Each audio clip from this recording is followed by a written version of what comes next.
Zombies, asymmetrical gameplay, defenses, building, killing your friends. What more could you wish for? We got another look at the currently in development game from the 7 Days to Die universe, Bloodmoons. News has been quite infrequent, but the developers were participating in a demo night showcase in Canada where Illogica is based, and we got to hear more from the team and see some of the new gameplay video that they were releasing around the same time. With that out of the way, we're going to invite our first developer and our first game to stage. We have David Deschênes from Illogica Studios to present 7 Days Bloodmoons. David, come on up. So I'm Dave from the studio Illogica, and today I'm presenting the game 7 Days Bloodmoons. 7 Days Bloodmoons is a new game in the world of 7 Days to Die. It is a development between Studio Illogica and the Fun Pimps based in the States. It's a 4v1 type of structure, and we're bringing this new game in the world of zombies and everything. And the twist in that game is that you're playing 4 survivors together against 1 zombie master. And one of the things that we're bringing to the table is that you're able to build all the defenses and destroy everything in the environment. I do prefer my summary, but essentially, some players are survivors, and one is the game master controlling the zombies who are assaulting and trying to overrun and of course eat them up.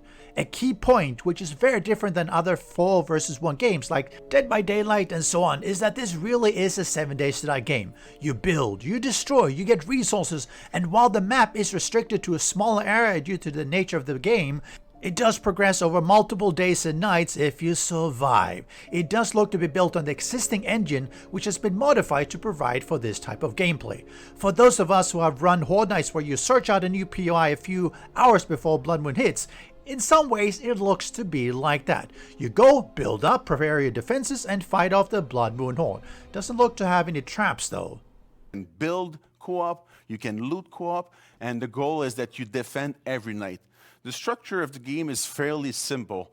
You build your defenses during the day, and then the night comes and shit hits the fan. It's gonna be crazy, there's gonna be a bunch of zombies. While you're defending, while you're building, while you're looting, of course the zombie master is planning his day, is planning everything. As you can see now, there's a lot of different options that the players are going to be getting, but once you get in the game, we want players to focus on the action. So all the choices are made before the action phase, so that in the menus you do your upgrades, you do your unlocking, you do everything, and then once you go in the game, you focus solely on the action. The Zombie Master is a new kind of gameplay that we brought to this game. You can control any zombies that are in the map. And controlling the zombies is not all you can do. You can decide where you're going to be spawning your different zombies, the type of zombies that you're going to be spawning. So while you control the whole horde by placement and location as the game master, you can also switch into each different zombies during the Blood Moon and fight the players directly. Maybe you sneak up. Maybe you do a frontal assault using the special ability the zombies have, and so on. This means both strategic and tactical control of what the zombies do. When you kill all the zombies, the night ends and you actually move on to the next day. And then players are able to select the merit badges, so bonuses that they get. For the players, as you progress, you unlock new things, although it's not been specified what. I would imagine you see weapons, abilities, maybe materials and defenses. Impossible to miss is also that they've changed the visual look. Whereas originally it was very similar to 7 Days to Die. Now it's gone into this direction of, I would say, the Borderlands style, which honestly I think it probably works better, while also hopefully having better performance. And speaking of performance, that was always a huge problem with the main game. And hopefully with this, they've been able to tweak it, optimize it to the point where you really can throw hundreds of zombies at the survivors as they progress to make it a really fun, big horde battle. One thing which will be very interesting to see is how they anticipate overcoming some of the very common zombie defenses that we see in 7 Days to Die, such as the pole walk, or simply getting up on the roof of a building where zombies are unable to reach.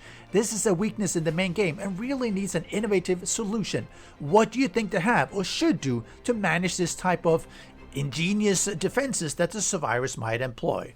To finish off, when I commented on X, they replied that they will be doing some streams to showcase the game, and I hope this comes sooner rather than later, as so far there doesn't seem to have been much community involvement, and having more is always positive. I'm personally looking forward to seeing more and keeping up with the development. What are your thoughts? Why not put them in the comment section below?